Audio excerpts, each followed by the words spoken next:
মুআয ইবনে জাবাল রাদিয়াল্লাহু তাআলা আনহুকে আল্লাহ রাসূল সাল্লাল্লাহু আলাইহি ওয়াসাল্লাম তিনি ইয়ামানের গভর্নর করে পাঠিয়েছেন। তো পাঠানোর আগে he was explaining a teaching guideline to his fellow সাহাবা। ওনাকে শিখাইতেছেন তুমি যে যাবা মুআল্লিম হিসেবে, গভর্নর হিসেবে কিভাবে দাওয়াতটা দিবে আগে শোনো। তিনি মুআয ইবনে জাবালকে বললেন, ইন্নাকা তা'তি কওমান মিন আহলিল কিতাব।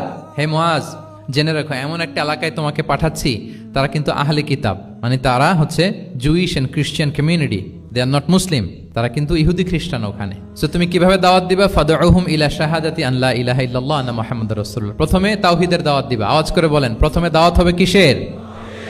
তাওহীদের। ফা ইনহুম আতাউ লিযালিক, বাক্যটা খেয়াল করেন, যখন তারা এটা মেনে নিবে, এটাতে অভ্যস্ত, তারপর তুমি দাওয়াত দিবা যে আল্লাহ প্রতিদিন 5 ওয়াক্ত সালাত ফরজ করেছেন। কয় ওয়াক্ত? 5 ওয়াক্ত সালাত। আচ্ছা, ফা ইনহুম আতাউ লিযালিক, যখন তারা 5 ওয়াক্তে সালাতে অভ্যস্ত হবে তখন বলবা যে আল্লাহ তাআলা ধনীদের উপর যাকাত ফরজ করেছেন। ফা ইনহুম আতাউ লিযালিক, যখন ওইটা মানবে এরপরে বলবা রমজানের রোজা ফরজ করেছেন।